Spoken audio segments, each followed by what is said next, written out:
Share बाजार में पिछले 6 महीने यानी जनवरी से लेकर के मई तक जो कुछ भी हुआ है वो काफी हद तक स्क्रिप्टेड है। आप ये कह सकते हैं कि उसको आप पढ़ सकते थे या पहले जान सकते थे। इसलिए हमको ये लगता है और ये बात समझ में आती है कि क्या मार्केट में एक ऑपरेटर बेस काम हो रहा है, हम समझने की कोशिश करेंगे। क्योंकि अगर आप मेरा पिछला वीडियो इसी मैटर पर देखेंगे, हमने मई में भी बनाया था जब मैंने जनवरी से लेकर के अप्रैल तक की बात आपके सामने रखी थी और बताया था कि किस तरह से जो है 2020 बार बार अब रिपीट हो रहा है, महीने दर महीने, हर महीने, यानी जनवरी पे जनवरी, फरवरी पे फरवरी, मार्च पे मार्च और अप्रैल पे अप्रैल, और उसी तरह मई में मई वाली चीजें हुई जो कि 2020 में एक लगभग वही सेम पैटर्न देखने को मिला था। हम समझने की कोशिश करेंगे क्या जून में भी ऐसा होगा। लेकिन अगर आप चैनल पे पहली बार आए तो सब्सक्राइब जरूर कीजिएगा। नमस्कार, मेरा नाम है अतुल वर्मा। जैसे मैंने कहा कि ये बातें अब रिपीट होने लग रही हैं, तो सीधा हम लोग डेटा पे आते हैं। ये जो चार्ट है, जो लोग नहीं जानते हो, बहुत सारे लोग नहीं जानते हैं, तो ये हर महीने के जो बाजारों के रिटर्न रहे हैं पिछले, जो आप 1994 से, ये वो आप वो देख रहे हैं कि 1994 से मार्केट ने किस तरह से रिटर्न दिया है महीने दर महीने। इसमें जो है आपको साफ ये दिखाई पड़ रहा होगा कि जो 2020 है उस पर हम आते हैं सबसे पहले। तो ये आपको चार्ट पूरे महीने साल का दिख रहा होगा, मैं इसको अब जूम कर रहा हूं और 2020 अब आपको दिखाई पड़ेगा। तो देखिए 2020 को अगर आप देखोगे तो ये 2020 का समय है। आप देखो कि कॉपी कैसे हो रहा है, यानी ये लगभग कॉपी जैसी क्यों स्थिति दिख रही है। तो 2020 में जनवरी का महीना अगर आप देखेंगे तो माइनस का रहा 1.7% का। मैं इसको और बड़ा कर दे रहा हूं ताकि एकदम साफ आपको दिखाई पड़े। तो जनवरी के महीने में आपका 2020 में बाजार गिरी थी 1.7% से। हमारे यहाँ जो मई का जो 2026 का जनवरी रहा है वहां पर भी आपने गिरावट देखी, यद्यपि वो थोड़ी ज्यादा थी 3.1% की। फिर वही है फरवरी में जो है कोविड से जस्ट पहले 2020 में बड़ी गिरावट देखने को मिली। यहां पर फरवरी में थोड़ी गिरावट थी मगर गिरावट थी। फिर मार्च में बहुत बड़ी गिरावट हुई थी कोविड के नाते। मार्च में जो वॉर हुआ आपका अमेरिका और ईरान का, उसके नाते एक बड़ी गिरावट देखने को मिली। जहां पर 2020 में आपने 23% की गिरावट देखी थी, वहीं पर आपने मार्च में 11.5% की गिरावट देखी है। इसके बाद अगर आप आगे बढ़े तो अप्रैल महीने में जहां पर 2020 में एक बड़ी तेजी हुई थी, तकरीबन 14.7% की तेजी, वहीं पर अप्रैल में भारतीय बाजारों में 2026 में 7.5% की तेजी हुई। अब अगर हम इसको ध्यान से देखेंगे तो इसमें हमको एक पैटर्न मिलेगा। पैटर्न ये है कि 2020 में अगर माइनस था तो जनवरी हमारा माइनस गया, फरवरी माइनस था तो हमारा फरवरी 2026 में माइनस गया, अप्रैल माइनस, मार्च माइनस था तो 2026 भी मार्च माइनस में गया, अप्रैल प्लस में था तो प्लस में गया। अब मई की बात करिए तो मई में भारतीय बाजार 1.87% 2026 में गिर के बंद हुए हैं। वहीं पर 2020 में भी मई में करीब करीब 2.8% की गिरावट देखने को मिली थी। तो जो ये पिछले 5 महीने गए जहां पर 26 के, वही एग्जैक्ट 2020 में भी उसी पैटर्न की बात चल रही थी। लगातार गिरावट या लगातार तेजी वाली कहानी उसी तरीके से देखने को मिली। और सबसे चौंकाने वाली बात इसमें यह है कि मार्च 20 में जहां बड़ी गिरावट हुई थी, वहीं मार्च 26 में भी बड़ी गिरावट देखने को मिली और लगभग आधे का डिफरेंस आपको देखने को मिल रहा है। मार्च में 23% गिरा था, 2020 में 11% घट गए हम यहां पर। इसी तरीके से अप्रैल में 14.5% आप बढ़े थे जो है 2020 में। इस साल अप्रैल में आप 7.5% बढ़ गए, लगभग आधा हो गए। और करीब 3% आप गिरावट देखे थे, लगभग जो है 2% से थोड़ा कमी, यानी 1.5 से थोड़ा ज्यादा, लगभग आधा या 60% जो है आपने तेजी भी दिखाई है मई में। तो अप्रैल में कैसा रहता है मामला। अब अगर अप्रैल को आप देखेंगे तो अप्रैल आपको जिस तरह से दिख रहा होगा, ये डिक्टो क्या कॉपी हो जाएगा कहना मुश्किल है। लेकिन अप्रैल में अगर आप देखें तो 2020 में 7.5% की तेजी देखने को मिली थी। तो मई में क्या ऐसा होगा मालूम नहीं है, लेकिन जिस तरह से खबरें आ रही हैं कि ईरान की लड़ाई खत्म हो सकती है, जिस तरह से खबरें आ रही हैं कि थोड़ी थोड़ी करके धीरे धीरे दुनिया भर में चीजें ठीक हो सकती हैं, जिस तरह से प्रेसिडेंट ट्रंप दुनिया भर के बैंकर्स के ऊपर प्रेशर बना रहे हैं कि वो रेट को बढ़ने ना दें या रेट को डाउन करें, ऐसे में दुनिया में अगर तेजी शुरू होती है तो भारतीय बाजारों में भी वो आपको तेजी देखने को मिल सकती है। तो कहने का अर्थ ये हुआ कि कहीं ना कहीं मार्केट पिछले कुछ महीनों से तो रिपीट कर रहा है। आगे करेगा नहीं करेगा वो कहना कठिन है, लेकिन ये पॉसिबिलिटीज बनती हैं। कितना करेगा, क्या अगर आधा करेगा तो 3% का रेंज बनता है, 3% का रेंज बन सकता है, उससे कम का रेंज बन सकता है, डिपेंड करता है कि क्या होगा। लेकिन ये जो इंटरेस्टिंग बात है वो आपके सामने रखी। अब अगर आप तेजी की बात करोगे, एक बार के लिए आपको ये देखना चाहिए, यहां पे आपको एक चीज दिख रही होगी, ये डेटा आपको क्या दिख रहा है, तो डेटा में अगर आप देखेंगे तो पिछले कई साल यानी इवन 2025 में भी अगर आप नेट साल दर साल देखेंगे तो 10% मार्केट बढ़ा, 2024 में 8%, 2023 में हर साल मार्केट बढ़ा है। 2016 एक ऐसा साल था जब मार्केट में आपने गिरावट देखी है साल दर साल के बेसिस पर। कुछ लोगों को इस बात से थोड़ी सी कंफ्यूजन हो सकती है, तो मैं कहना क्या चाह रहा हूं, मैं दोबारा से आपको समझा देता हूं। साल दर साल का मतलब ये हुआ कि जनवरी से जब मार्केट शुरू हुआ तो जब दिसंबर आया तो मार्केट ने कितना रिटर्न दिया।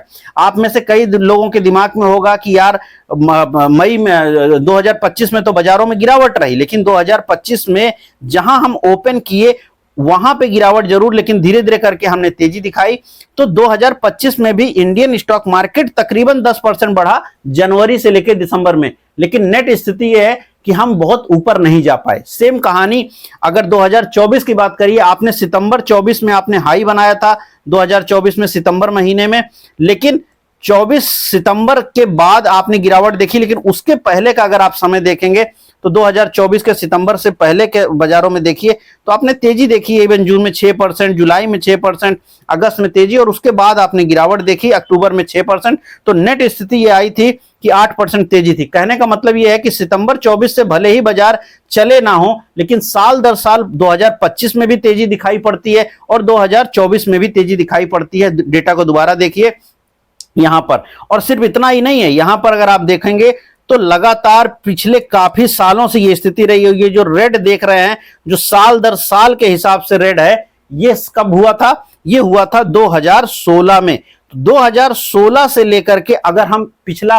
काफी समय देख रहे हैं तो जनवरी में जहां खुलते हैं और दिसंबर में जहां बंद होते हैं उसके बीच में तेजी आ जाती है, यानी वहां से जो है बाजार ऊपर रहती है। इवन कोविड का भी, चूंकि कोविड में बाजारों में बड़ी गिरावट हुई थी 2020 में, लेकिन कोविड का भी समय अगर आप देखोगे, ये 2020 का आंकड़ा आपके सामने है, तो 2020 में भी अगर आप देखोगे तो फिर भी वहां पर क्या देखने को मिला कि साल दर साल में जाकर के हम लास्ट में जाकर 15% का रिटर्न उठा करके दे चुके थे। तो अब ये बात मैं क्यों बोल रहा हूं? मैं इसलिए बोल रहा हूं कि अगर मार्केट को ये जो अभी फिलहाल जो आपका 26 है, ये तकरीबन जो है 10.2% डाउन चल रहा है। 26 यानी जो हमारे लगभग 5-6 महीने तो गुजर गए, हम जून में आ चुके हैं। अब जून में जब हम आ चुके हैं, इवन हम जो है इस समय जो है 15 जून के बाद के समय को देख रहे हैं। अब कहानी यह है कि 15 जून यानी जून भी आधा निकल गया है। अगर पूरा साल देखो तो आपका लगभग डिवाइड हो चुका है, आधा साल गुजरने को आ गया। ऐसे स्थिति में हम 10% डाउन है, और पिछले 10 साल में हमने ये नहीं देखा है कि साल दर साल हम कोई खास डाउन देखे हों। तो पॉसिबिलिटी क्या ये बनती है कि ऑपरेटर पॉजिटिव साइड पर ही फोकस करे? उसमें भी आप एक बार को उसके पॉइंट ऑफ व्यू को समझ सकते हो कि मार्केट को ऑपरेटर पिछले 10 साल से, ऑपरेटर का मतलब क्या होता है? ऑपरेटर वो लोग जो मार्केट को बनाते हैं, मार्केट मेकर हैं, जो बाजारों को अपने ढंग से संचालित करते हैं।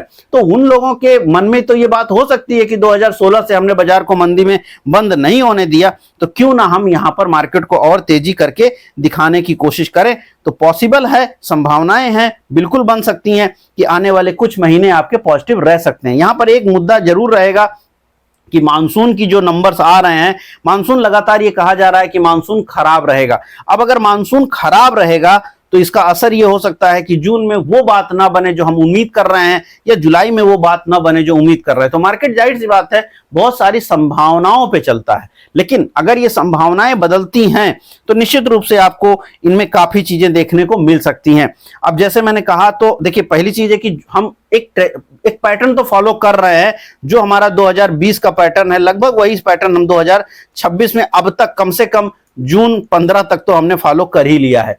अब ये आगे फॉलो होगा कि नहीं वो थोड़ा सा टफ है, लेकिन अगर साल दर साल, जो कि हमारा 10 साल से लगातार, इवन 2016 के बाद से 9 साल तो होते ही है, तो 9 साल से लगातार हम साल दर साल तेजी कर रहे हैं, तो क्या इस साल भी हम तेजी करेंगे? और अगर करेंगे तो 10% का इजाफा हमें करना पड़ेगा, क्योंकि अभी करंट अवस्था यह है कि 10.2% हम नेट माइनस में चल रहे हैं। अगर हम 10% और बढ़ेंगे तभी जाकर के हम ग्रीन में क्लोज कर पाएंगे। तो ग्रीन में क्लोज करने के लिए, यानी वर्ष 2026 को हरे में क्लोज करने के लिए आपको जरूरत होगी कि आप बाजारों में तेजी देखें।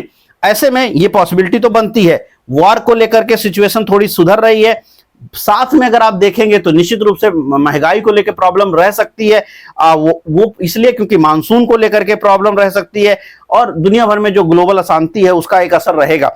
हमने 2 दिन पहले एक वीडियो किया था जिसमें मैंने बताया था कि बाजारों में 3 सिनेरियो मैंने बताया था, और उस वीडियो में मैंने डिटेल किया था कि 30,000 की तरफ बढ़ेंगे या हम 18,000 की तरफ बढ़ेंगे, और मैंने उसमें बहुत डिटेल बातें करी थी। कुछ एक बातें उससे रिलेटेड क्वेश्चंस रही हैं, तो मैं अगर उसमें देखूं तो मैंने उसमें एक थर्ड व्यू भी दिया था कि मार्केट एक डायरेक्शन बंद कारोबार कर सकता है। तेजी के लॉजिक्स भी बताए थे, मंदी के लॉजिक्स भी बताए थे। उम्मीद मैंने ये जाहिर करी थी कि बहुत ज्यादा मंदी की संभावना यहां पर शायद इतनी जल्दी नहीं बनती है, तो थोड़ा थोड़ा करके हमें पॉजिटिव साइड पर व्यू रख सकते हैं। उम्मीद यह है कि हम आगे की साइड बढ़ सकते हैं, उसकी संभावनाएं मैंने बताई थी 2027 तक के हिसाब से। लेकिन जब मैंने उसमें यह बात भी कही थी कि हम अगर एक बड़े डायरेक्शन में भी रह सकते हैं, जो मेरा व्यू था, और जिसमें हमने जीडीपी के सारे आंकड़े बताए। तो अगर आपने वो वीडियो नहीं देखा तो वीडियो जरूर देखिएगा, चैनल पर ही उपलब्ध है, डिस्क्रिप्शन में लिंक है, जरूर देख लीजिएगा। लेकिन मैंने उसमें ये बात कही थी कि मार्केट एक बड़े डायरेक्शन रेंज में मूव कर सकता है। रेंज ऊपर की साइड में कहीं 26,400 है जो कि अब तक का हाई है, नीचे के साइड में कहीं 21,000 की एक बड़ी रेंज आपके सामने बनी हुई है। और अगर अगले कुछ समय की बात करें तो इस रेंज में आप रह सकते हैं, लेकिन उसमें से धीरे धीरे करके हम ऊपर की तरफ जा सकते हैं और फिर वापस से नीचे आए, फिर ऊपर जाए, उस तरह का फॉर्मेशन कर सकते हैं जिसको टाइम करेक्शन कहते हैं। और उसका जो मिडन पॉइंट है वो कहीं आपका 24,000 की रेंज हो सकती है। तो ये भी संभावनाएं बनती हैं, और ये बात इसलिए मैं कह रहा हूं क्योंकि हम अभी जबकि नीचे थे वहां से धीरे धीरे रिकवर कर रहे हैं, ऊपर की साइड में भी जगह खाली है, वहां तक जा सकते हैं। पॉसिबिलिटी उसके हिसाब से बन सकती है। डेटा हमारा जो पिछला बता रहा है वो हमें थोड़ा पॉजिटिविटी की तरफ तो इंगित कर रहा है कि अमूमन जो है आप अगर वही चीज को फॉलो कर रहे हैं तो वो आपको देखने को मिल सकता है। अब एक चीज और यहां पे देख लेते हैं कि अगर वो फॉलो नहीं करता तो जून का जनरली क्या व्यू रहता है। तो अगर हम जून के व्यू को देखें, अब हम 2020 के हिसाब से नहीं सोच रहे हैं, हम सिर्फ जून के सीजनल एनालिसिस की बात कर रहे हैं। तो अगर हम जून का सीजनल एनालिसिस देखेंगे तो यहां पिछले काफी सालों से, अगर आप मैं इसको दिखा देता हूं तो हम 2094 से देख सकते हैं, लेकिन हम चाहें तो 2008 से देखें क्योंकि बहुत पीछे जाके कोई फायदा नहीं है। तो जून आपके सामने 2008 है, यहां पर दिखाई पड़ रहा होगा। जून 2008 में आपने एक बड़ी गिरावट देखी थी, तकरीबन 17% की गिरावट आपने देखी थी। तो ये 17% जो है 2008 का नंबर है। अब वहां से अगर हम देखेंगे जून के समय को, तो देखिए जून में अगर आप देखोगे नीचे 17% डाउन दिख रहा है, लेकिन उसके बाद आप देखिए पॉजिटिव पॉजिटिव पॉजिटिव, सिर्फ ये निगेटिव है, फिर पॉजिटिव। निगेटिविटी आपको बहुत छोटी छोटी मिलती है, पॉजिटिव फिर पॉजिटिव, यहां पे एक निगेटिविटी है आपको, पॉजिटिव पॉजिटिव पॉजिटिव। तो जनरली जून का महीना दो चीजें बता रहा है। पिछले अगर हम 2020 से अगर हम फॉलो करेंगे तो 2020 से यहां पर है, तो पिछले 6 सालों के अंदर जून के महीने में बड़े मूव होते हैं। इवन 2023 में आपने 6% की तेजी देखी है, 2021 में आपने तेजी देखी है। मतलब आप लगातार तेजी जून में देखते हैं, क्योंकि अच्छा मानसून आता है तो आप तेजी देखते हैं। लेकिन जब मानसून खराब रहता है तो जून का महीना थोड़ा ठंडा रहता है। इस बार की उम्मीद यही है कि जून का महीना में मानसून खराब रह सकता है, जुलाई के महीने मानसून खराब रह सकता है, वो पॉसिबिलिटी है। लेकिन मूवमेंट अगर आप देखें तो जून में पिछले 6-7 सालों में अच्छी खासी रही है। लेकिन जून का महीना बहुत खराब नहीं गुजरता है। अगर हम 2 सालों को हटाएं, जैसे यहां पर एक रिंग में आपको कर रहा हूं, ये बहुत माइनर है, यानी क्योंकि कह सकते हैं आप आधा, मतलब इनको आप निगलेक्ट कर सकते हैं। क्योंकि अगर आप निगलेक्ट क्यों कर सकते हैं, अगर आप नंबर देखोगे तो आपको लगेगा ही कि निगलेक्ट कर सकते हो। 1% को छोड़ दो तो 0.2% इसको निगलेक्ट किया जा सकता है। ये चलो कंसिडरेबल है, बट ये इसके साथ कट जाता है, और ये भी बहुत ही छोटा है, तो इसमें आप पूरा का पूरा एरिया हटा सकते हैं। तो अगर आप जून का एरिया देखेंगे तो सिवाय एक साल जिस साल बड़ा गिरावट हुआ, अदरवाइज अगर आप देखो तो करीब करीब पिछले 10-12 सालों में कोई बड़ी गिरावट जून के महीने में नहीं हुई है। बारिश एक कंसिडरेशन हो सकता है, अदरवाइज अगर हम जून का सीजनल एनालिसिस के हिसाब से भी देख रहे हैं तो जून हमें बहुत खराब नहीं दिखता है। अगर हम 2020 के हिसाब से देखें, यानी 2020 को भी अगर हम कॉपी करेंगे तो उसके हिसाब से भी हमारा जो जून का महीना है ये बहुत ज्यादा खराब 2026 में नहीं होना चाहिए, पॉजिटिव साइड पर हो सकता है। अगर हम 2020 को कॉपी नहीं कर रहे हैं, सिर्फ जून के हिसाब से भी चलेंगे तो भी जनरली जून हमारा बहुत खराब नहीं जाता, हाँ, लेकिन मूवमेंट काफी जून में बड़े होते हैं पॉजिटिव या निगेटिव साइड पर। पिछले 7 सालों के डेटा से ही तो समझ में आता है। और 2010 से भी हम देख रहे हैं तो जून जनरली पॉजिटिव रहता है। 2020 को कॉपी करेगा तो तेजी हो सकती है। ये सारी संभावनाएं हैं जो मैंने आपके सामने रखी हैं। जाहिर सी बात है, इंटरेस्टिंग टॉपिक है, डिफरेंट मुद्दा है। सीजनल एनालिसिस बहुत कम लोग समझते हैं, लेकिन एक एडवांस स्टडीज में इसका यूज हमेशा से किया जा रहा है। स्टॉक वाइज भी किया जाता है, प्लस जो है इंडेक्स वाइज भी किया जाता है। जाहिर सी बात है, इसके आधार पे आप कोई ट्रेड नहीं कर सकते, लेकिन एक व्यू जरूर क्रिएट कर सकते हैं कि अब हम किस तरफ जा सकते हैं, तो वो आपको समझ आएगा। और मार्केट के बड़े डायरेक्शन की जो बात थी, भला ही बाजार बड़े डायरेक्शन में हो, लेकिन माइक्रो लेवल पर तो मार्केट में मूवमेंट बनी ही रहेगी। आप ऊपर 26,200 की तरफ भी अगर आप सोचो तो 26,200, 26,400 काफी ऊपर है। वहां तक के लिए एक बैंड, नीचे 21,000 का बैंड अगर आप लेके चलोगे तो इसमें आपके समय गुजर सकता है। इसमें हर महीने में कुछ ऊपर नीचे तो होता ही रहेगा, तो वो संभावनाएं बनी रहेंगी। उम्मीद कर रहा हूं वीडियो पसंद आया होगा। जरूर अगर लाइक कीजिएगा, शेयर कीजिएगा। आप क्या समझते हैं कि जून के महीने में क्या हो सकता है, आपके हिसाब से आपको क्या लग रहा है, आप जरूर कमेंट बॉक्स में लिखिएगा। आपकी जो कमेंट्स होंगे उसके अकॉर्डिंग हम नई वीडियो में आपकी बातें बता सकेंगे। प्रश्न जरूर पूछिएगा, उसके हिसाब से मैं आपका उत्तर जरूर दे पाऊंगा। तो जरूर आप वो सब करें और वीडियो को लाइक शेयर कमेंट कीजिए। मैं मिलूंगा कल आपसे नए वीडियो में। इस वीडियो में इतना ही, धन्यवाद।